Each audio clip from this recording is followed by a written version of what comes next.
Alright, I'm jumpering Ol'Red. Does it have a chance?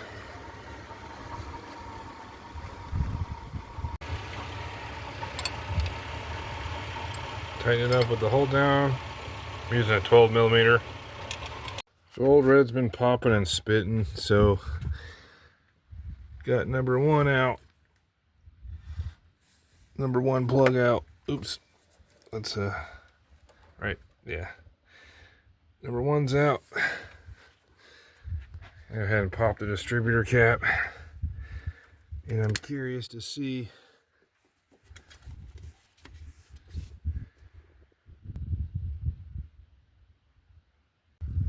so crank bolt's a 15/16, 1/2 inch drive.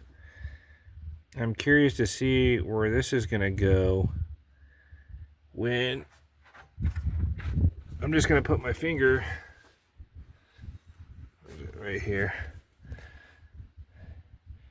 I put my finger on number one, crank it, wait for it to come up, get close to top dead center on the compression stroke as the piston comes up, and see if this is pointing at the number one, which it should, but if it's not, that could explain why startup is so rough. But I am getting fuel, getting oxygen, I'm getting firing.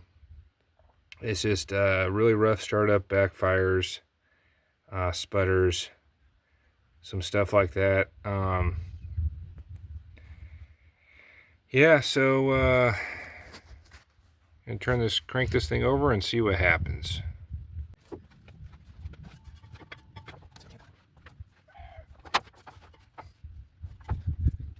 Yeah, yes, it's a nice one.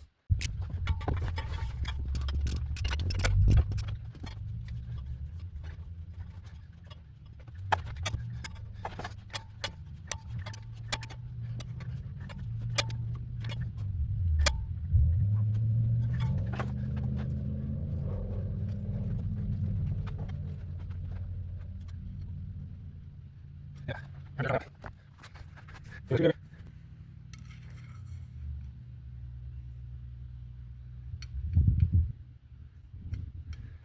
We're basically at the top.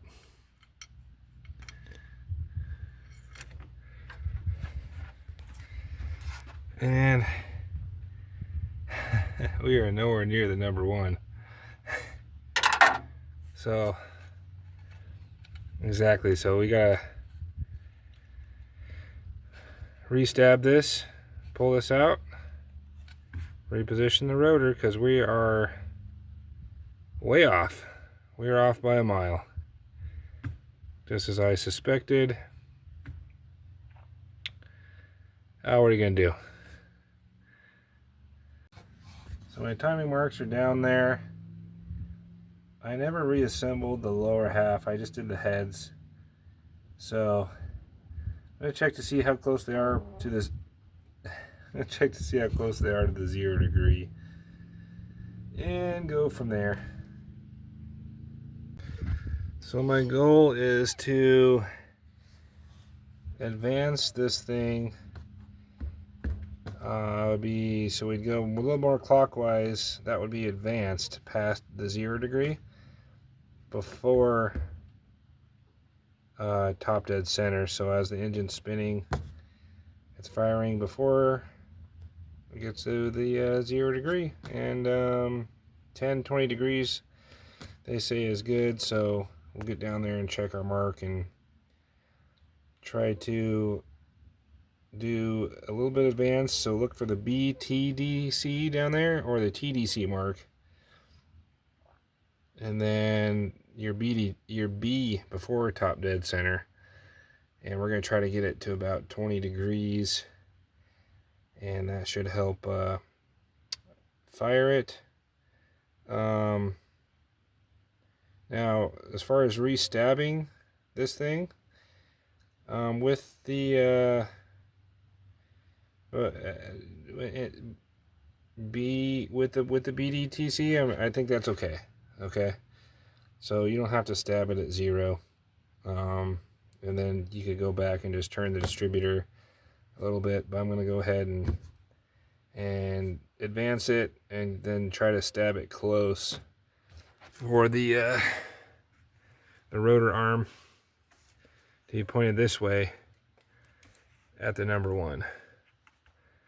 And I think that's why we're having such a rough start. Alrighty. Let's see if we can see our timing marks. Those are always a doozy to see. Let's see.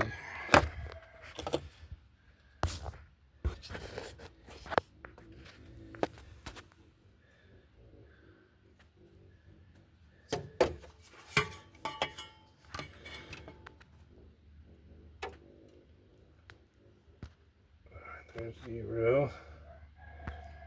It's after top dead center, so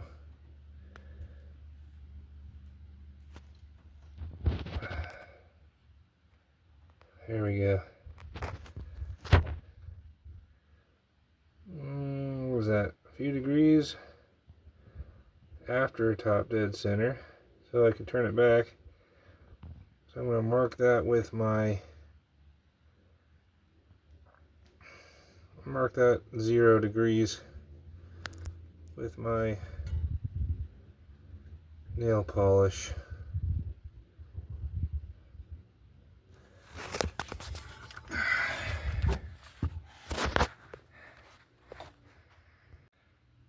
And you can't do this job without LA Girl Color Pop nail polish.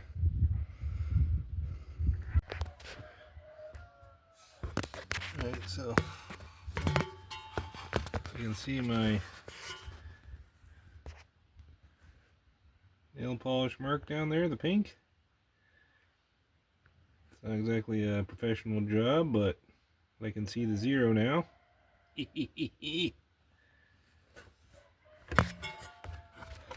And we're a little bit retarded on our advance retard, so we need to go, I'm going to turn the motor counterclockwise. So if I'm standing in the front of the motor, I'm going to turn it counterclockwise, and that's going to advance the timing.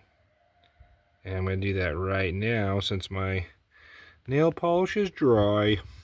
Okay, see that? Right to the right of that 20, it says BTC. It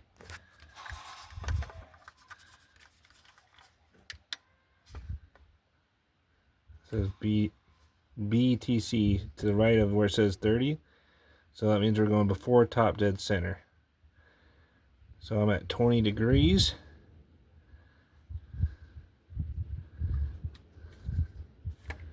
The camera focus.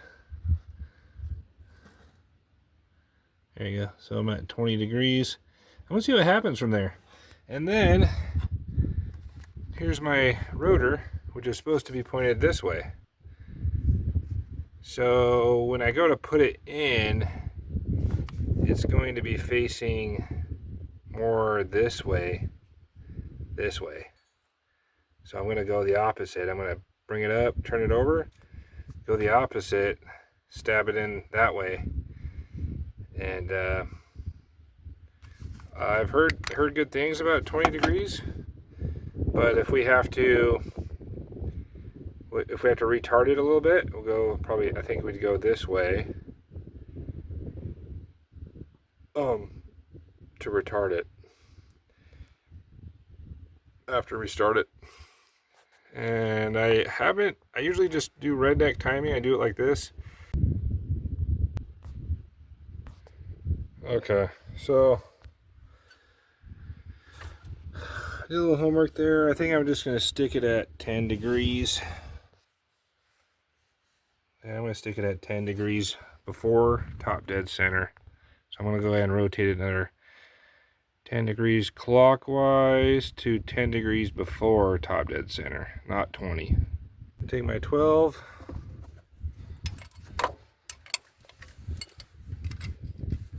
Do my hold down screw right here. It's already pretty loose. Take that out. I'm going to pull this up.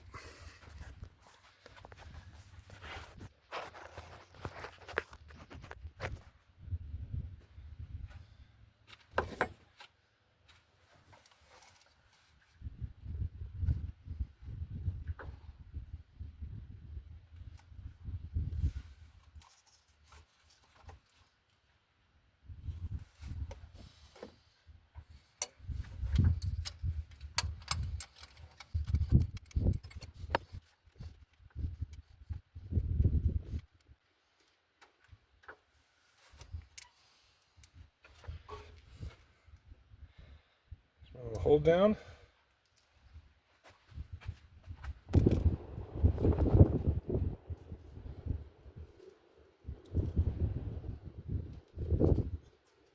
Papa.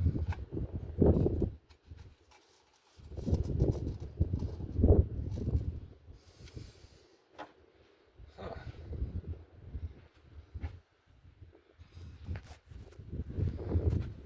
So it went down smooth.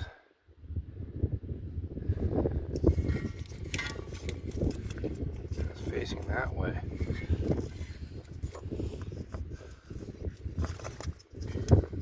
All right, let's see where we're at here. So when we put it back on,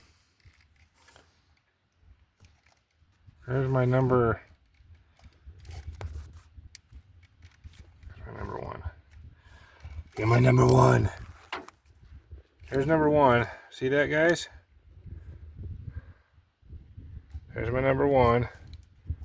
And there's the rotor. But when I put it on, it's going to be a little bit right. It's going to be a little bit to the right of number one. And this is number one right here, this one. But I did set it 10 degrees advanced. So that should be okay. So, okay. The rotor inside of the distributor spins counterclockwise. So if it's a little bit to the right of my number one, which is advanced, number one's right here. The rotor is like right here. So I think that's still okay. 10 degrees.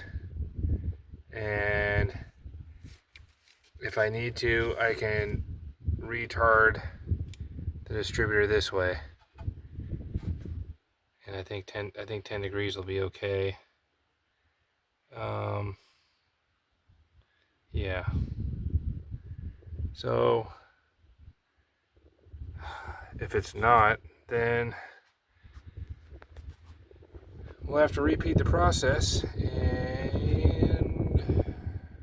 but we shouldn't be too far off. There's enough room to where I could spin this whole thing this way with the hold down screw and retard it if I want to go to top dead center. But her 10 degrees is all the rage, so I figure we're, I'm getting close. So I'm pretty sure I'm close. I'm way closer, because before it was over here at top dead center, so that's way off. So now that we're over here, it should be good. So we're just gonna keep my fingers crossed when I go to start this thing, and hopefully she fires up. Stay tuned. I'm gonna wire these puppies back up on the right side here, plug them back in, and I've got my number one spark plugs back in. So all right, enough jaw jacking, it's go time. Yeah, my ignition coil also broke.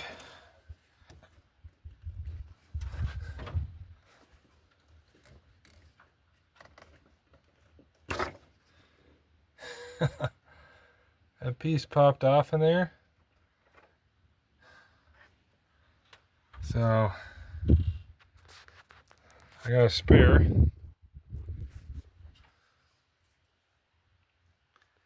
Okay, so we're gonna go 1/4 inch drive, 7/30 seconds.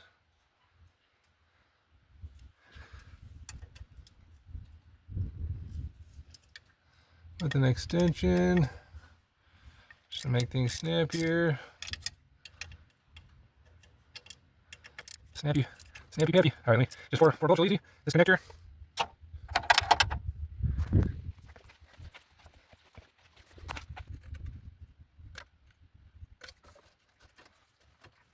There's a little bit of fan dangling, but you get the drift. Things good there. All right, replace it, fire it up. Now, when you're 40-something years old, you know, you gotta be greased up. So, I don't know, it seems to help.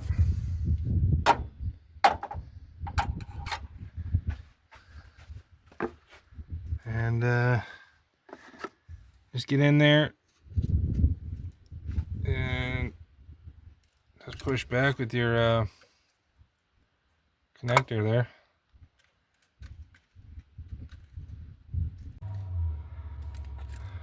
Alright, will it run?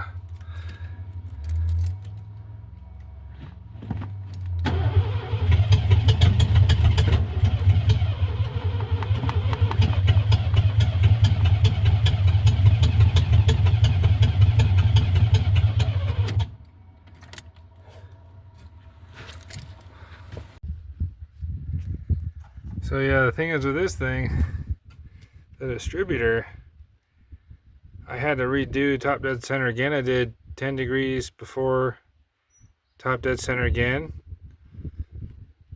Check my firing order, make sure that was cool. And then the rotor, I marked it with a pen up here on the number 1, but the rotor actually was over here in front.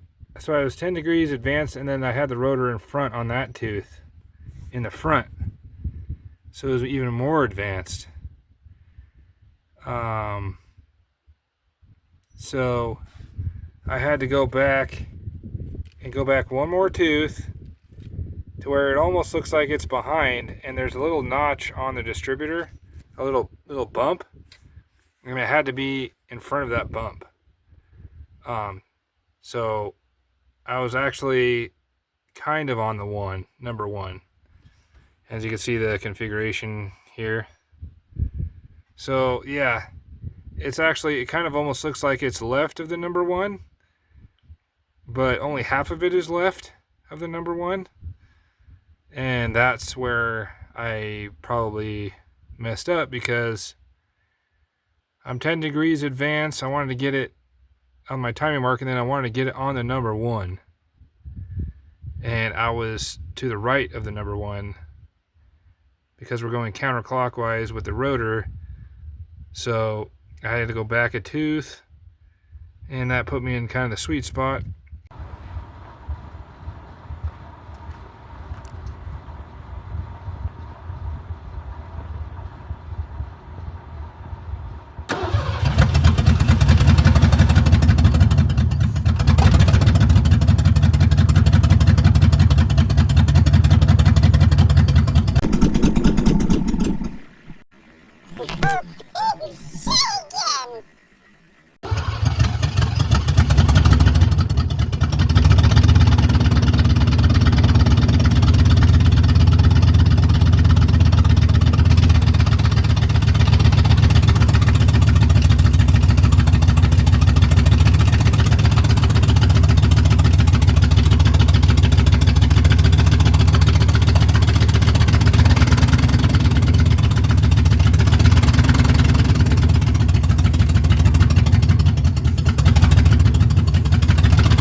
Yeah, that was super exciting.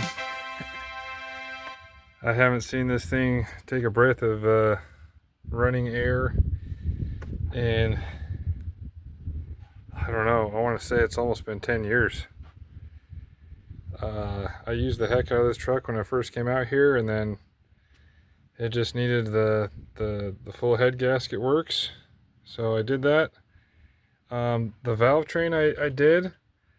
The only thing, you know, I know there's no valve lash, so I just snugged them up, the bolts. I know that's, I guess, acceptable between 18 and 40 foot-pounds, so, you know, I kind of know by feel what that feels like. I didn't go crazy on them. I just kind of snugged them up till they stopped, and I turned the motor on each one until when I did that. So, you know, guys say on the valves you can just rocker arms, you can just crank them down to 18 to 40 foot-pounds, or just snug them up and go. But I did turn the motor while I snugged them up. Looking back on it, I wish I probably would have used the torque wrench or done the valve lash thing when I had this off. But they're supposed to be self-adjusting. I think it's going to be okay. We'll just have to see. And, you know, it idles a little bit rough, but like I said, the oil's very milky. I haven't done any timing other than just stabbing it in there. So it's a smidge rough. So I'll make another video of me running and then maybe doing a little bit of adjustment there and see if it can run a little bit better, or I might even use my new timing light that I've never used, but I've had sitting for 10 years. But yeah, it's super exciting. Everybody's like, whoa, and it's super loud because it's straight headers. I didn't hook up the exhaust yet. I still need to take off my tubes back there for the EGR for the smog pump, and they're back there. The holes are already plugged with Thermactor plugs. But yeah, I'm pretty stoked. Pretty stoked to be, you know, I might put some few new things on here, but it's gonna need some tires. It's been sitting here so long, the tires actually blew themselves up by the sun. That's how long it's been sitting here. And EGR is deleted there, so I'm gonna get my sensor plug for that to trick the computer for my check engine light. And then, so I don't know how the idle air control valve is on this, but it probably wouldn't hurt. I cleaned the throttle body up real well, but you can only do so much with idle air control. And it's 40 years old probably. I don't think it's ever been replaced.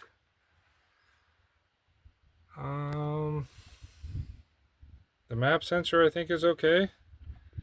It's a little dusty, but once again, I don't think that's ever been replaced. So that's kind of a toss-up. So yeah, I'm getting into the throttle cable.